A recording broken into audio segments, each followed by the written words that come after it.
keyakinannya masing-masing.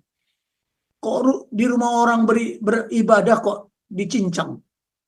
Oh, kalau saya tahu itu saya gorok itu orangnya. Saya beritahu, itu enggak kan mungkin nanti kalau dia tidak akan muncul lagi seperti itu. Karena akarnya bukan di dia, akarnya di atas. Ya, ustadz-ustadznya itu, si Somad, ya kan siapa lagi itu? Itulah yang mendidik rakyatnya, sementara Pancasila tidak ajarkan. Dia saudaraku, dia saudariku. Tapi mungkin itu ketua RT-nya itu kesetanan itu. Seperti si Diding CS itu. Dia bukan manusia Pancasila, pengkhianat Pancasila.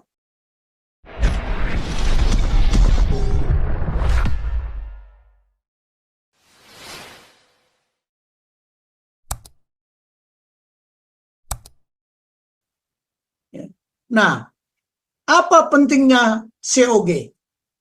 Ya, apa pentingnya COG? Ini saya ngambil dari perwira Jerman karena dia yang selalu memikirkan pentingnya COG.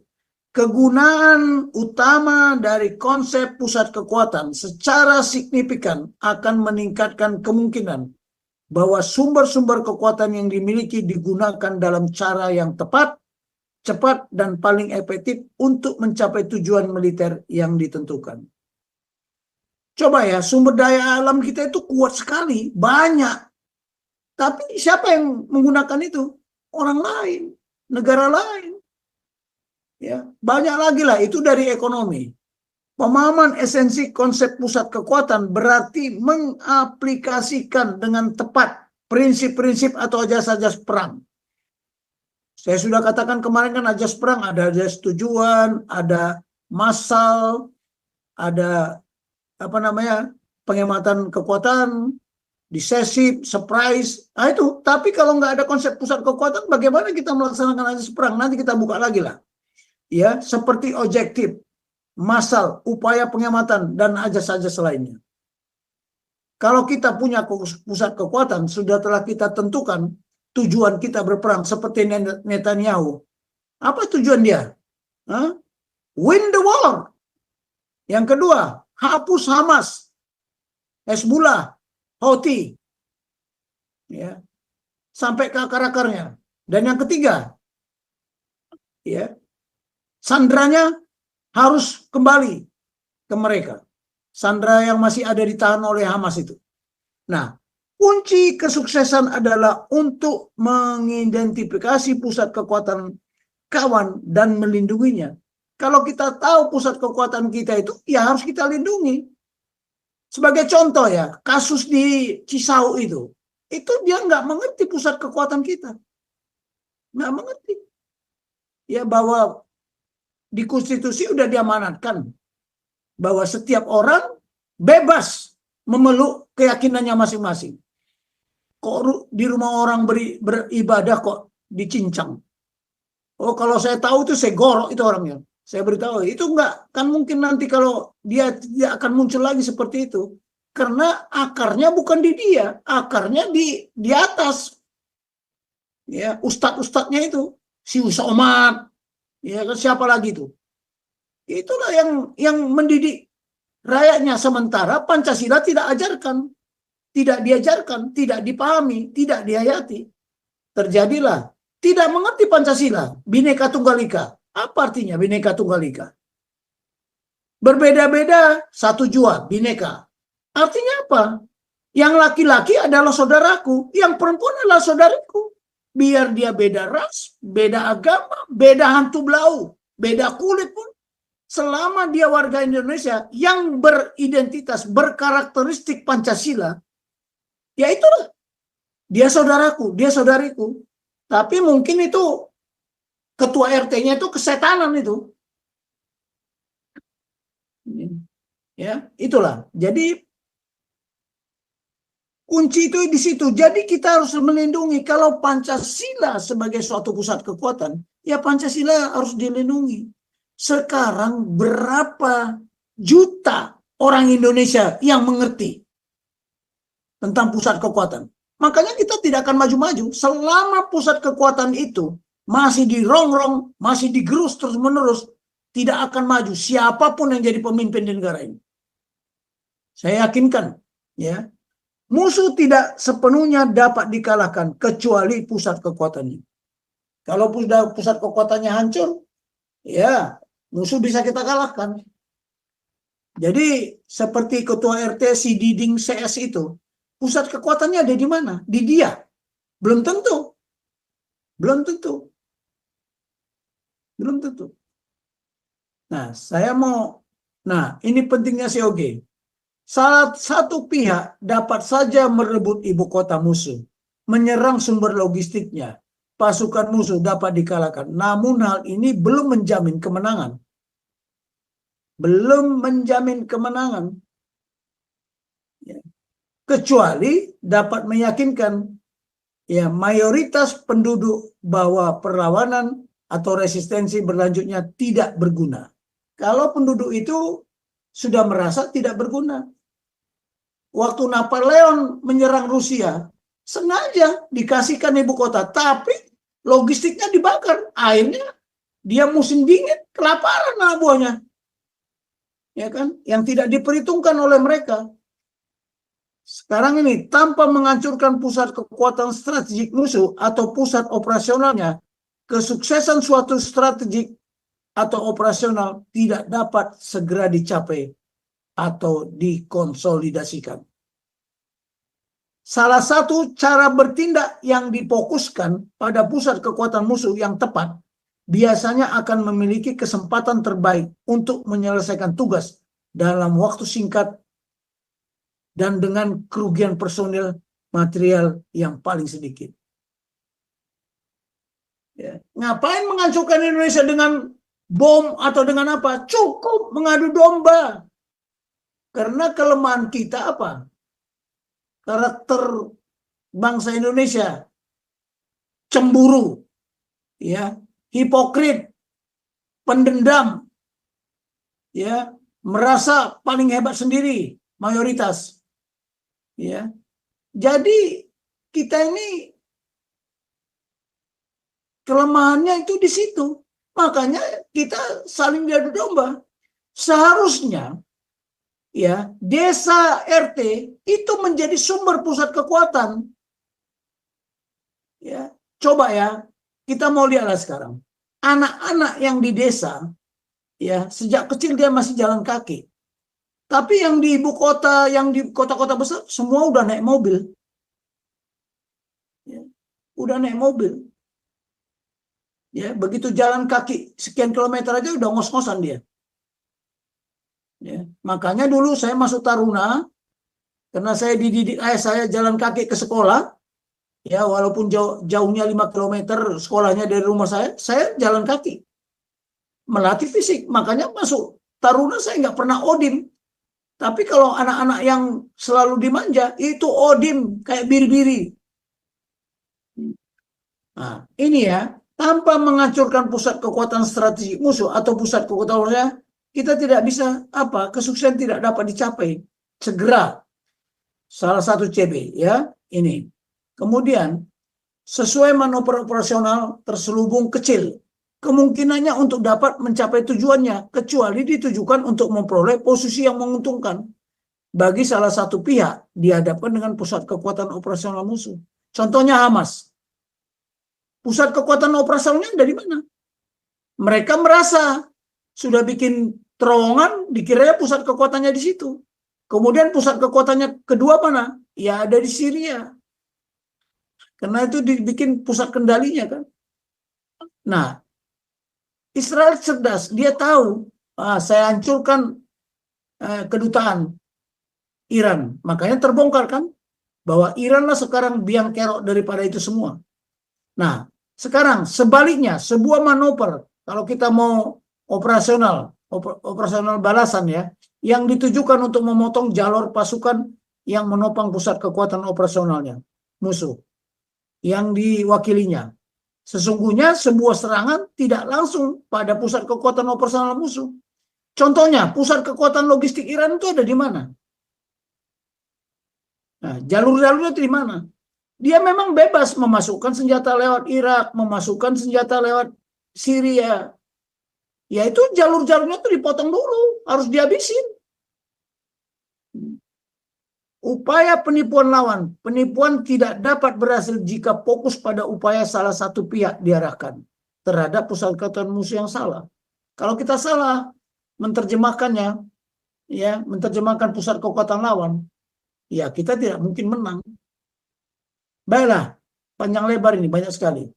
Pusat kekuatan itu ada yang tangible, ada yang intangible. Yang tangible itu yang kelihatan. Yang intangible tidak kelihatan. Singkat saja lah ya. Yang intangible itu contohnya semangat lah. Ya. Yang intangible. Dan ini ada tangible sama intangible. Di sini ada daya tempur, ada manuver, ya. Tapi ada yang di dalam leadership sama semangat, information. Nah, kalau kita yang mana? Tangible dan intangible. Jadi pusat kekuatan kita tidak semata-mata di alutsista, tapi di alat sistem senjata sosial, bukan di sistem senjata utama. Karena kita teknologinya selalu ketinggalan, tidak mungkin bisa mengejar Israel atau Amerika. Berapa tahun lagi? Karena kita ketinggalan, kita lengah. Ya, yang kelihatan dan tidak kelihatan. Apalagi yang tidak kelihatan ini, semangat persatuan itu sudah tidak ada. Ya, sudah luntur, sudah tergerus.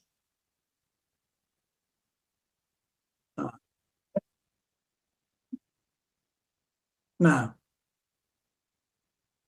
ini sudah tadi ya. Nah, sekarang rumusan pusat kekuatan bangsa Indonesia berdasarkan semangat bergelora, semangat kesadaran, panggilan hati nurani, etnik, kekulturan, berbagai suku bangsa yang ada di Nusantara melalui kegiatan organisasi kepemudaan. Ya itulah Sumpah Pemuda itu, yang satu nusa, satu bangsa, satu bahasa. Itu kegiatan budaya, pendidikan, kesehatan yang mencetuskan Sumpah Pemuda. Tidak ada senjata di sini, yang merupakan perwujudan bangkitnya semangat nasionalisme. Tapi kalau semangat nasionalisme kita sekarang sudah luntur, diganti dengan semangat khilafahisme, maka hancurlah negara ini. Jadi inilah langkah awal terbentuknya Negara Kesatuan Republik Indonesia. Jadi kita yang intangible, yang tangible enggak. Semangat merdeka atau mati. Semangat merdeka atau mati. Itulah pusat kekuatan kita. Lebih baik hancur bersama debu kemerdekaan daripada apa? Daripada hidup di bawah penjajahan. Nah, semangat itu. Kita punya apa sih? Waktu kita diserang dulu, punya apa Indonesia? Enggak punya apa-apa. Ya. Nah, ini yang saya katakan ya, pusat kekuatan strategi bangsa Indonesia berasal dari karakteristik. Apa karakteristik bangsa Indonesia? Ya Pancasila. Siapa yang bilang, dunia mana yang tidak mengerti, yang tidak tahu bahwa karakteristik bangsa Indonesia adalah Pancasila? Ya, sebagai karakter jati diri bangsa. Tapi kalau seperti kemarin, ada oknum-oknum seperti si Diding CS itu, dia bukan manusia Pancasila, pengkhianat Pancasila, pengkhianat konstitusi. Kenapa Pancasila ini ada dituangkan di konstitusi? Konstitusi fondasi berbangsa dan bernegara, bermasyarakat, berbangsa, bernegara. Nah itu perlu juga ketua RT itu dijecokin ini. Ya, kemampuan memiliki kekuatan geodiversity. Jadi perbedaan itu jangan dikira tidak kekuatan. Ya, kita memiliki kekuatan geodiversity. Berbeda-beda ya. Nah, pulau-pulau kita. Tunggu ya. Ini mereka-mereka ini, si kadrun-kadrun ini, yang si kilapa-kilapaisme ini, ideologi ini, dia nggak mengerti. Apakah dia mayoritas? Oh enggak. Apakah yang lain itu minoritas? Enggak. Kalau dari geodiversity, lihat, Tapanuli, Kalimantan, Manado, Ambon, ya, NTT, Mana lagi? Papua. Kalau dihitung mayoritas nggak itu? Sementara mereka ada di mana? Paling Aceh, paling Sumatera Barat, paling Jawa. Jawa pun tidak semua dia. Mana yang mayoritas? Menurut dia mayoritas. Tidak. Kalau dari banyak berbeda-beda pulau ini, bukan dia yang mayoritas. Tambah sekarang etni diversity. Coba hitung. Berapa suku bangsa? Kalimantan, Dayak, Batak, Ambon, Manado, ya, Toraja. Mana lagi? Suku-suku di Indonesia. Jawa sebagian, Sunda juga ada. Jadi kalau dibilang dia mayoritas, dia bicaranya kuantitas, tapi kuantitas manusia. Dia nggak melihat geo, nggak melihat etnik. Ini gimana caranya memberikan pencerahan kepada mereka itu? Saya paling benci ya kalau lihat manusia tidak Pancasilais. Apalagi kalau komentar saya Indonesia, saya Pancasila. Ditanya Pancasila nggak tahu dia artinya. Ya. Nilai-nilai Pancasila yang terlahir dari budaya ya dan adat istiadat kearifan lokal di seluruh wilayah Nusantara. Dari Aceh sampai Papua dan dari Miangas sampai Pulau Rote. Sehingga bangsa Indonesia memperoleh kebebasannya bertindak dan kekuatan kemampuannya secara fisik atau semangat juangnya anak bangsa untuk bertempur. Saya kasih contoh ya, Pak Paul Jang, dia punya pusat kekuatan sendiri. Dia bebas bertindak, bebas bermanuver. Dia, ya kalau saya analisa, dia bisa mengerahkan kekuatan kemampuannya secara fisik dan semangat juangnya untuk selalu ya gebrak-gebrak di apa di mana di Jom. Kalau saya nggak bebas saya karena terikat sama aturan ya. Nah ini saya kasih tahu supaya mengerti juga Pancasila sebagai karakter jati diri bangsa. Apa artinya ini? Karakter jati diri bangsa Indonesia merupakan komitmen tanpa kompromi. Terhadap apa? Seperangkat nilai Pancasila dan amanat nilai-nilai yang ada di amanat pembukaan Undang-Undang Dasar 1945 yang sudah dikonstitusikan. Bukan konsensus lagi, bukan yang disepakati lagi, tapi dikonstitusikan. Nah, ini komitmen tanpa kompromi. Itu Kapolres itu ngerti nggak itu? Tahu nggak dia itu menghukum si bajingan itu? Ya. Sebagai musuh terbesar bangsa Indonesia. Apa musuh terbesar bangsa Indonesia? Ya ini, mereka yang mengingkari, mengabaikan, atau mengkhianati Pancasila sebagai satu-satunya ideologi bangsa dan dasar negara. Itu ya, yang melakukan gebrak-gebrak di tempat orang beribadah itu pengkhianat terhadap Pancasila. Pengkhianat terhadap konstitusi. Kalau di luar negeri dipancung itu. Nggak ada lagi tawar-menawar itu. Tapi dia tidak tahu. Ya seperti Tuhan Yesus yang bilang di kayu salib itu. Ampunilah mereka karena dia tidak tahu apa yang dia perbuat. Kan begitu. Jadi tidak cukup untuk dihukum saja. Dia harus diberikan mindsetnya itu dikasih tahu. Dicocokin dia. Di brainstorming. Ya dicuci otaknya itu, di brainwashing, ya biar dia tahu kalau kau bangsa Indonesia, kalau kau bukan bangsa Indonesia, boleh sesukamu sana, ya pokok-pokok pikiran yang ada di amanat. Jadi mereka mengingkari, mengkhianati, bahkan mengabaikan. Inilah musuh yang terbesar. Ignore terhadap apa yang ada di Pancasila dan dikonstitusikan. Ya. Kasus melarang mahasiswa berdoa di ruang kosnya salah satu tindakan yang mengingkari Pancasila, mengkhianati konstitusi. Nah ini, di luar negeri siapa yang mengkhianati konstitusi dibacok kepalanya, dihukum gantung. Mereka tidak tahu, makanya harus diberitahu. Baik, sekarang Pancasila sebagai pusat kekuatan strategik ya bangsa Indonesia. Lahir berasal dari semangat persatuan kesatuan bangsa Indonesia. Nilai instruksinya ada di sila ketiga Pancasila. Itu merupakan apa sila ketiga Pancasila itu? Bukan hanya oh persatuan Indonesia. Bukan, itu merupakan resultante dari kepemimpinan negarawan berkarakter nasional ke Indonesia. Siapa kepemimpinan? Kepemimpinan itu bukan jabatan, bukan posisi. Setiap orang punya kepemimpinan, tapi dia negarawan apa tidak? Sebab semua pemimpin belum tentu negarawan. Negarawan sejati sudah pasti pemimpin. Ya. Karena saya katakan di buku itu nanti kita jelaskan ya, yang berkarakter nasional keindonesiaan. Karakter nasional keindonesiaan apa? Ya salah satu Pancasila.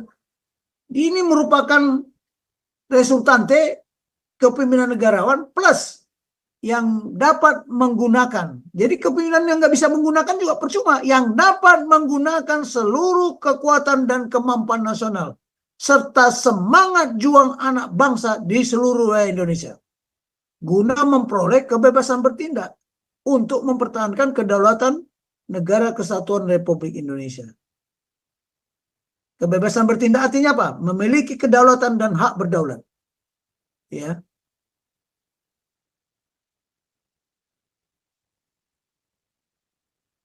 Ya, yang tidak dapat didikte oleh siapapun. Contohnya aja lah. Apakah kebebasan bertindak Pak Paul Jang di sana dapat didikte? Siapa yang bisa dikte dia? Oleh siapapun, baik aktor negara, state actor maupun aktor non negara atau non state actor. Jadi kasusnya kemarin itu kita sudah tidak punya semangat juang lagi anak bangsa ini. Ya. Nah, sementara anak-anak yang mahasiswa itu juga dia tidak memperoleh kebebasan bertindak untuk mempertahankan keyakinannya. Ya, ini makanya ketua RT diangkat jadi korte. Ini ketua RT itu ya paling ujung yang berhadapan dengan masyarakat. Itu pemerintahan loh, RT itu pemerintahan. Kepala desa, kecamatan itu pemerintahan. Jadi kalau dia tidak mengerti Pancasila, siapa yang salah?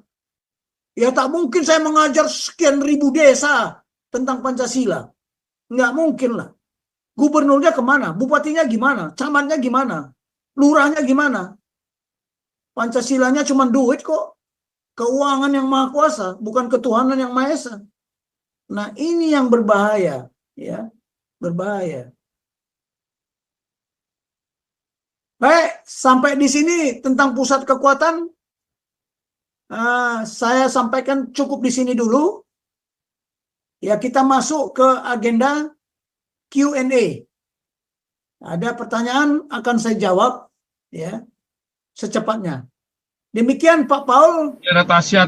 Berikan waktu sama moderator bagaimana Tasya silakan. Q&A. Oke. Tanya jawab. Terima kasihlah dulu atas perhatiannya apa yang sudah saya sampaikan ini. Pak Paul. Halo. Pak Paul. Halo, selamat. Halo, salam, Pastor Paul. Pak Tobing selalu gak denger ini, Pak Tobing ini. Siapa ini yang jadi apa? Pak Frans? Tasya, Pak Tobing, Tasya. Waduh, repot ini. Salam, Pastor Paul.